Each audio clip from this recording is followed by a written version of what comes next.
everyone, welcome back to the channel and welcome back to another reaction video.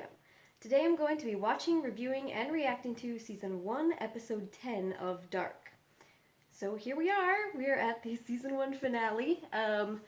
First season has been quite crazy, a lot of twists and turns as I've talked about throughout the course of my reactions.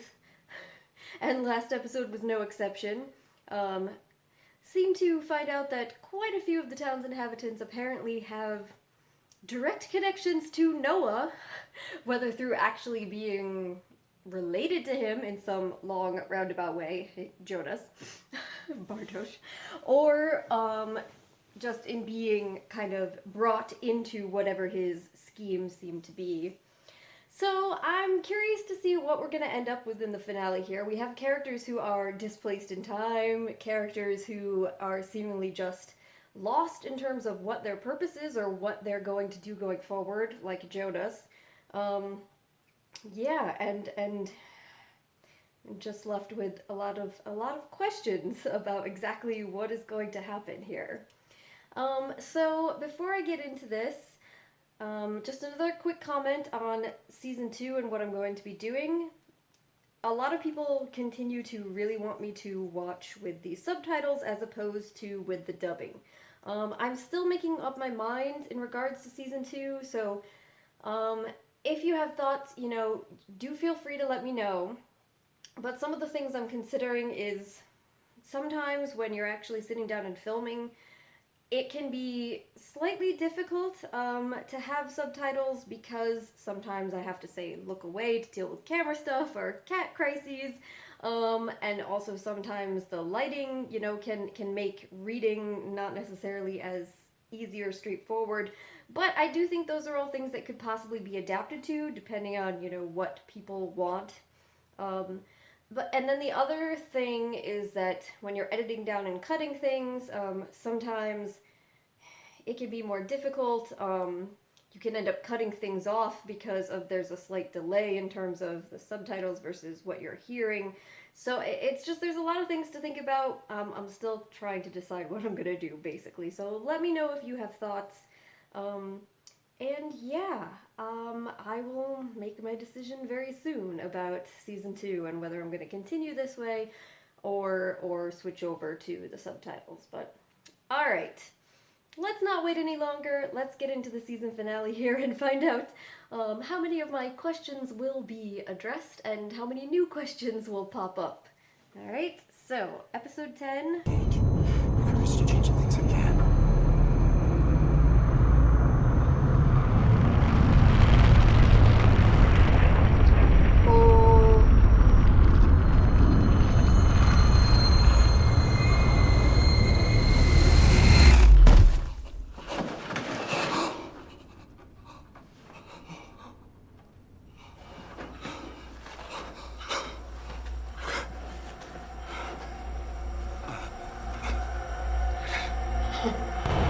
So then Mads' dead body just dropped out of the sky there.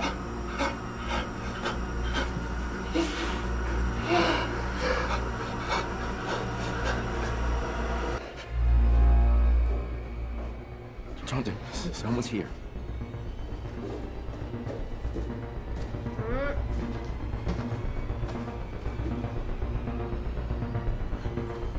Jonathan?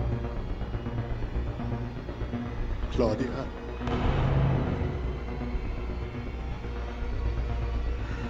Peter. There's so much here I need to explain.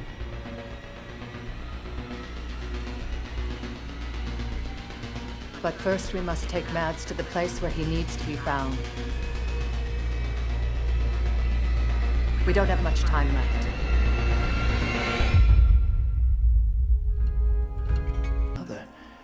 It doesn't seem logical when making some decisions that we could base our actions upon our perception of a series of casual eternal links, or that instead I would act on an intuitive feeling I possess. Perhaps everything in my life has unknowingly boiled down to this one moment, to making this decision.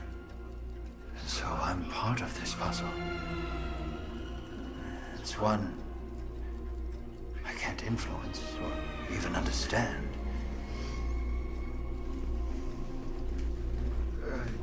Tell me one thing. What is it like in the future? By tomorrow, it'll be different than this.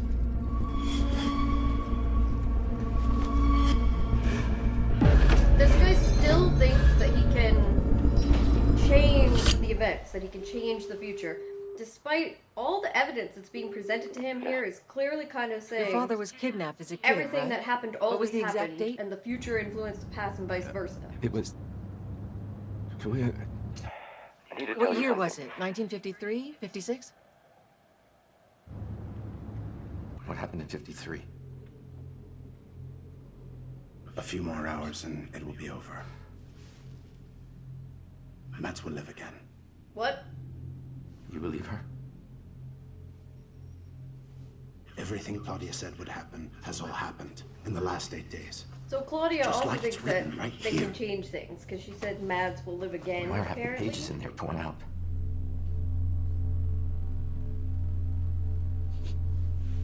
What happens tomorrow? After today, it will all be new. Guys, none of the evidence supports the idea that you can change things. But if there is no God, then why do we go on believing in a lie? Because we prefer any lie to feeling pain.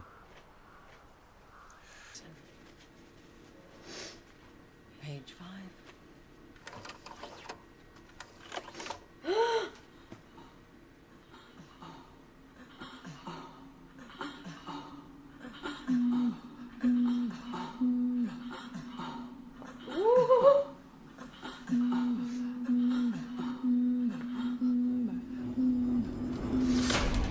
I didn't see that coming.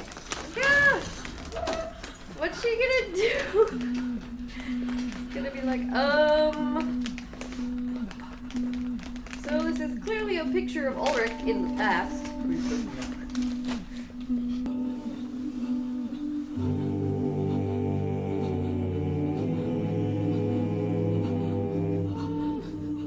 So who are you?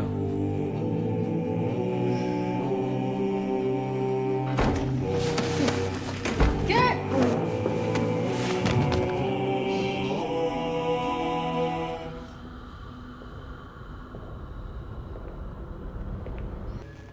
That passageway in the cave is directly underneath this bunker, and if it's open, the energy runs through this room.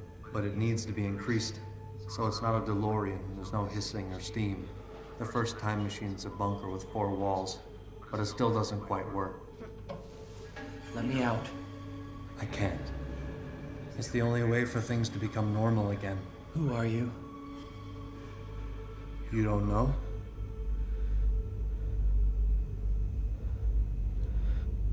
The letter. The one you burned. And yet it still exists. That's him! You will carry that letter for almost 33 That's years him. before you finally pass it on. To yourself. Oh my god.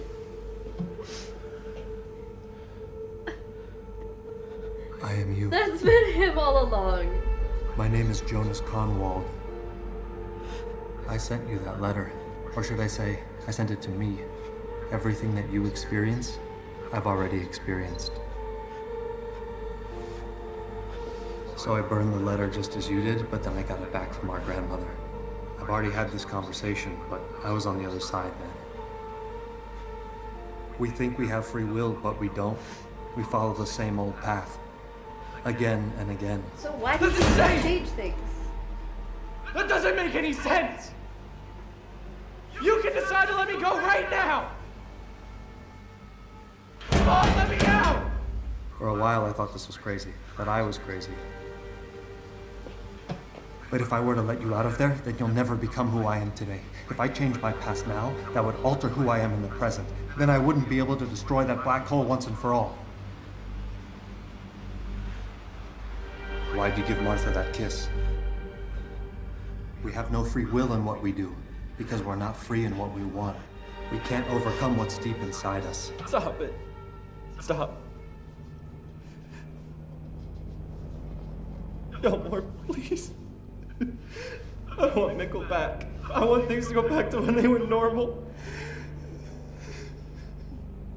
I want all this sick shit to stop happening, guys! You still do. 33 years later, I still want to make that happen. But Mikkel, our father's just a small part of this sprawling sickness. I've seen things no one should ever see. I'm sorry.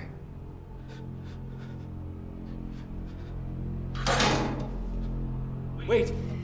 Hey! Hey! Hey! Go! Hey!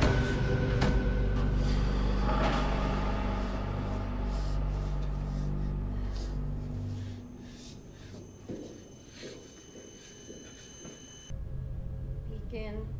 The older Jonas will destroy the whole. But no. He doesn't realize that by destroying it, he will be the one that triggers its existence. What a paradox. The cesium in that useless machine of his will never destroy that black hole. Instead, it is what will create it in the first place. He thinks he's a savior. But Claudia lied to him. Most people are nothing but pawns on a chessboard, moved by an unknown hand. Their lives only exist to be sacrificed for a much higher goal. Jonas, Mikkel, the children, the others, well, they are nothing more but frivolous moves on a chessboard. What's the goal? Used up in the eternal war between good and evil. There are two forces that are out there fighting to control time travel. Light and shadow. We believe... No, this is a different time.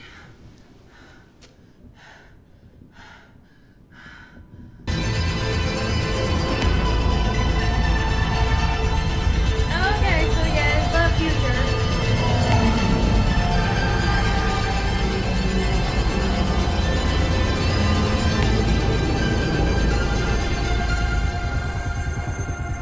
Welcome to the future.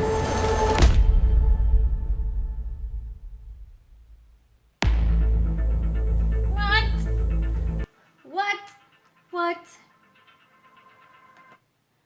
That's where they end it? That's, oh my god. Okay. Alright, well, that was the first season of Dark, and, you know, as I pretty much expected, I felt like I got some more answers and some more clues throughout the course of this episode as to overall what is going on, or what is the overall purpose of everything, but at the same time more questions were opened up. So okay, so what are the big things from this episode? The first, I'd say, kind of big impactful thing that occurred is we find out that the individual that I've been variously referring to as Poncho Man, or the guy that was following Jonas, or whatever, actually is Jonas. It's future Jonas, presumably 33 years future Jonas, considering it's 33-year jumps, and wherever our main timeline Jonas just ended up at the end there is, I'm presuming, where that other older version of Jonas is from, in his version of the bunker there, with all of the pictures and things connected in his little mind map he has on the wall, very similar to the one that we see him make in the hotel when he's traveled back to 2019. So we find out that that's who that is. That was Jonas all along, and I was surprised, but thinking about it, it does make perfect sense. He was, or almost certainly was, going to be connected to all these other characters in some significant way, everybody else that we've seen at various time periods has been either a younger or older version of a character we've already seen, or Noah, and then in the previous episode they finally went ahead and connected Noah to a bunch of our other main characters as well, so it would only make sense that he would be also.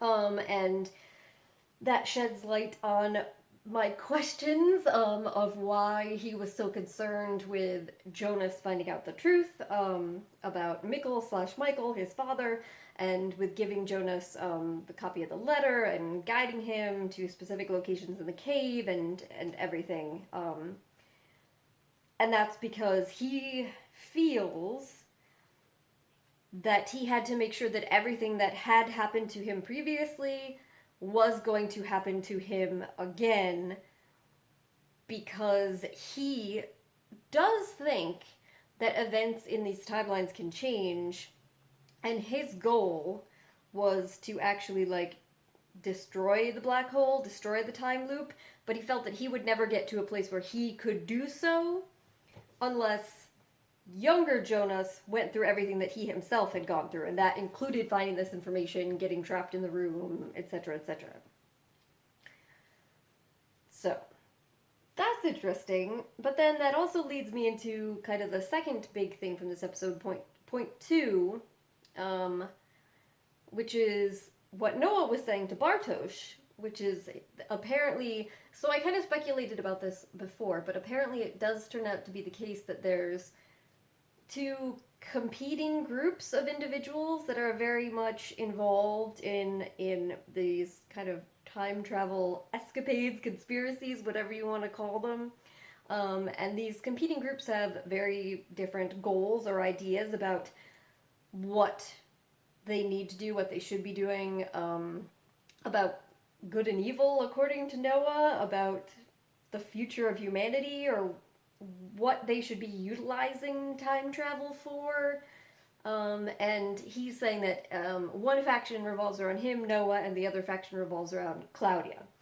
And he's arguing, or telling Bartosz, that Claudia is manipulating Jonas. So Jonas believed that he was going to be finally putting a stop to all of this, to the black hole and everything, because Claudia had told him if he did this thing, that would make that happen. But in reality, that actually created it in the first place.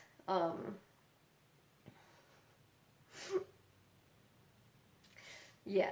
So I mean, so that's very interesting. It leaves us, one, continuing to think that it makes the most sense to look at this in such a way that you can't actually change anything, that everything that has happened always was going to happen, always did happen, past, present, future are all intertwined and influencing each other simultaneously, and that anyone that has this goal of changing things, like older Jonas, is just deluded or wrong. It's not going to be possible.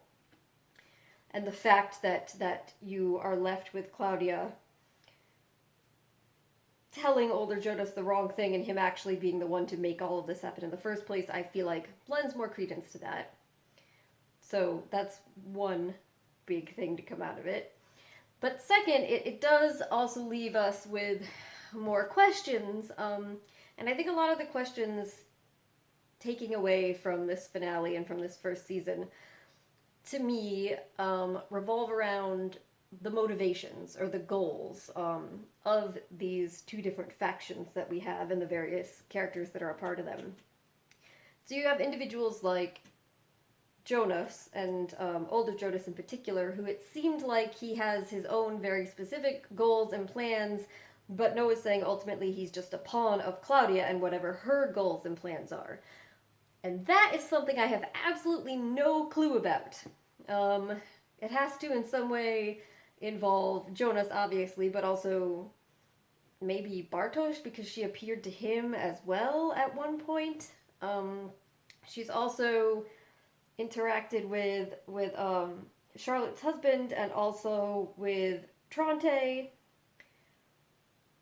Still not sure exactly what their roles are and how they're caught up in this with her, but she must have a specific goal. And then you have Noah, which, again, we don't really understand his goals or purpose or what he's out for either. all we really know is that he has very defined ideas of good versus evil.